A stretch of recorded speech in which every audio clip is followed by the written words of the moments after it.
यहाँ पे मैंने समास को आसान शब्दों में समझाने की कोशिश की है।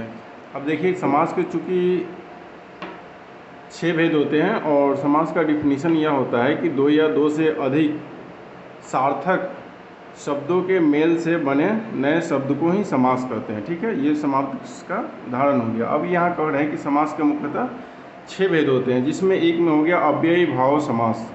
अब इसको पहचानने का यह तरीका हो सकता है कि शुरू में यथा, आ, उसके बाद भर, अनु, निर, प्रति, प्र, हो, उसे क्या करते हैं अव्ययी भाव समास करते हैं। जैसे इसमें देख लीजिए प्रतिदिन, इसमें प्रति लिखा हुआ है, देखिए यहाँ पे प्रति लिखा हुआ है, तो प्रतिदिन ये क्या है अव्ययी भाव समास। उसके बाद आजन्मा, आजन्मा में आ पहले है तो यहाँ पे ये भी हो गया। उसके बाद यथासंभव में यथा क्या है कि यहाँ पे लिखा हुआ है, तो ये अव्यय भाव समास हो गया। इस तरह से अव्यय भाव को हम लोग समझ देंगे। ठीक है, उसके बाद दूसरा है कि तत्पुरुष।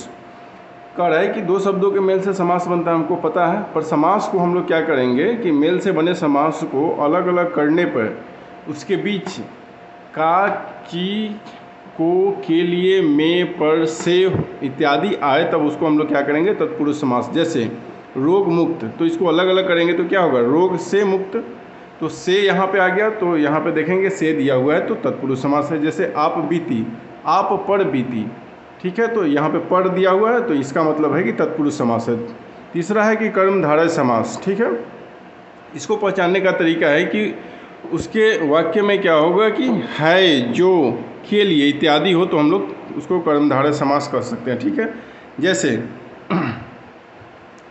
महापुरुष, महापुरुष को जब हम अलग अलग करेंगे तो इससे क्या होगा कि महान है जो पुरुष। ठीक है, तो है आ गया तो इसमें क्या है कि ये कर्मधारय समास है। जैसे कह रहा है कि चरण कमल, कह रहा है कि चरण कमल में हम अलग करेंगे तो चरण पर जिसके है कमल तो चरण कमल हो जाएगा, तो इसमें है आ गया, तो इस तरह से कर्मधारय। अगला फिर यहाँ देखिए द्विगु समास। इसको समझना बहुत ही आसान है। प्रथम पद संख्या को बताता हो, जैसे इसमें हो गया द्विवार्षिक, तो दो संख्या को बता रहा है। तिरंगा मतलब 3 रंगों का, ये भी संख्या बता रहा है। पंचभुज, जिसके 5 भुजा हो तो पंच क्या है 5, 3, 2, ये संख्या को बता रहे हैं। उसी तरह से हो जाएगा और सब भी हो सकता है, जैसे षष्ठभुज, तो ये सब कहा क्या द्विगु समास कहलाएंगे। उसके बाद अगला है कि द्वंद्व समास।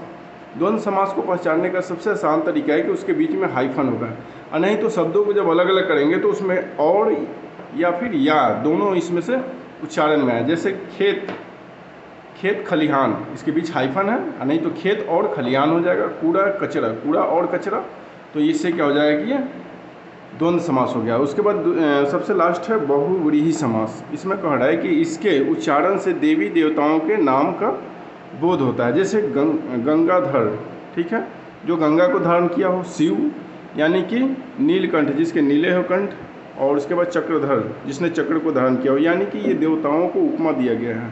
तो इससे हम क्या कहेंगे बहुव्रीहि समास। तो इस तरह से क्या है कि समास के मुख्यतः 6 भेद ही होते हैं और वो कंप्लीट हुआ।